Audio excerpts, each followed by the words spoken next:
Everyone, Jim Burnett with John L. Scott here with Brandon Christensen from Dwell Mortgage. Brandon, let's talk a little bit a strategy for home buyers to figure out what loan is best for them. You know, and we'll just stick with conventional loans at this time. But let's talk about the benefits of either a 15-year or a 30-year loan, and whether or not you should buy down your rate. Right. Okay.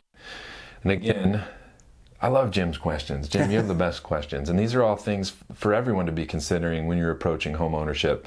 Because again, the end goal is to align with whatever your financial goals are. And that's where this really comes full circle, is when you're deciding what type of term to have on your mortgage. You want to think about really what's your goal. Do you want to have the house paid off sooner rather than later? Or do you plan on, selling in the next couple of years? It's really dependent on your personal goals. But I'll tell you kind of the main differences between a 15-year mortgage and a 30-year mortgage. And some of them are pretty obvious. On a 15-year loan, you'll pay it off in 15 years if you stayed in the mortgage the full time. Same thing on the 30-year, except it's going to take you 30 years to pay it off. What you need to know about the difference on like the month-to-month basis, a 15-year mortgage is going to have a higher monthly payment than a 30-year mortgage because you're paying it off faster. About a third more? Probably. I mean, it's hard to kind of put a number on it now because interest rates move, and that'll help kind of depend what you ultimately decide to do. On a 15-year mortgage, you're going to pay less interest. Okay. And that's really the attractive part for a lot of people that can get behind the idea of having that larger monthly housing expense, knowing they're going to pay it off faster, knowing that they're paying more towards principal and less towards interest. Heck, you'll also get a better interest rate on a 15-year mortgage than you will on a 30-year loan. That's a big win for people. Is there kind of a rule of thumb, a percent difference? I mean, no, probably not a full percent, but somewhere maybe close to it, three quarters of a percent better. And so that makes it super attractive too, because then you're paying less interest and you're paying your loan off faster. And that can really help align with your financial goals of building wealth if you have the means to do that. And you'd also want to, I mean, if you were only going to be in a home for 5 years, you probably don't want to go with a 15-year mortgage. I mean, maybe. When you go to sell that home in 5 years, you're going to make more money on the sale because you've paid more of your loan off. So, that's more equity. Yeah, you're going to have more equity in the property because we've talked about this, that's amortization gain. Right. You've paid your loan off more, and so you own more of the property. So it's kind of just a case by case. And again, everything goes back to really aligning with what the borrower or the client's goals are for the transaction. And of course, you have to be able to qualify for that higher mortgage payment. Right. So that's part one of Jim's question. Part two was, what about this thing we hear about, which is paying points? Right. Buying points, paying points, buying down my interest rate. That can make sense depending, again, on what your goals are for the transaction. Well, let's back up just a little bit. Yeah. When you say point, what does point mean? Yeah, it sounds crazy, right? It's like, before I got into the mortgage industry, I heard these terms and I was like, what does that even mean? It just sounds expensive, right? So without a lot of context, it's hard to make an educated decision.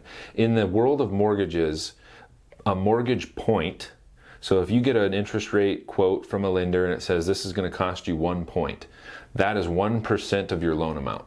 Okay. So if you have a $500,000 loan and the lender's saying you're going to get this interest rate for 1 point in fee, that's a $5,000 fee to get that interest rate. And so what's really going on mechanically here is you're paying an upfront cost to lower your interest rate to benefit over time. So to Jim's point, if you only plan on living in the house for 3 or 4 years, that might not pencil out mathematically. It might not make sense to spend $5,000 today if I'm only going to be in the house for 36 months, because I'm not going to realize the full benefit of having that lower rate. So that's where paying points or buying down your interest rate is a strategy. It's a strategy because you have to understand what your goals are, what the costs are today, and what the benefits are over time, and does that create the result that you want for home ownership for you. And sometimes it does, sometimes it doesn't. The other kind of wild card right now is knowing what we know about the financial markets and the economy in general, is we know the economy is cyclical. Rates will go up and rates will come down too. And what we also know is during recessionary periods, interest rates drop. Historically, it's happened over and over and over again. So I'm not necessarily right now advising clients to pay points unless they say, hey, Brandon, we have to keep our monthly payment at or below this number. And the only way to achieve that is by lowering the interest rate lower than the market's offering. So if the market's offering a 5% interest rate and that person has to be at 4.75 to stay within their budget for their monthly payment, that might make sense for them because that's accomplishing a goal, right? But otherwise, if we think, and nobody has a crystal ball, but if we believe interest rates will come down, I don't advise paying a bunch of upfront costs to get a rate that you can otherwise obtain 6-12 months from now through a refinance without paying any fees to get that rate. Right. So it's kind of, you just talk through it. What does that mean to you? What are you really trying to accomplish? Okay, maybe there's another way we can accomplish that goal besides paying $5,000 up front. Okay. You know what I mean?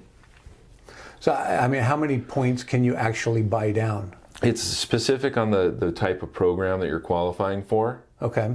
So different loan programs have different limits on how much cost can be associated with that loan, and that's part of the fair lending practices. Okay. Because there was a period of time, again, when loans were crazy, where things were happening that really shouldn't have been happening, and people were spending more than they should have been spending on loans. And so just talk to me. I mean, that's really specific on your situation, but you won't see people spend more than really 2 or 3 points at the most. I mean, think about it this way, Jim. What's the median home price in our market? It's like 800,000, 750 to 800. Yeah, so if you're spending $750,000 to $800,000 on a home, let's just say you're financing $600,000 of that, 2 points is $12,000. It's a chunk of change, right? Right. To maybe lower your interest rate 0.5%, maybe. Again, it's dependent on several factors, but I can think of a lot of things you can do with $12,000 today that might get you more benefit. And that's just what we kind of work through. Right. Does it make sense? And if in 12 months interest rates go down, the cost of refinance is not going to be $12,000. No, it shouldn't be. If it is, talk to me. If you're seeing that, let's have a conversation. It shouldn't cost $12,000. And so those are just kind of, you want to go into those conversations with your eyes wide open. So you're again, and you've heard us, Jim and I say this many, many times, having an educated plan creates winning solutions. Right, right. Well, that's terrific. And, reach out to either of us if you have questions on that. And, every situation is specific to you, so let the experts give you the results. All right, well, we'll see you next time. Thanks for tuning in.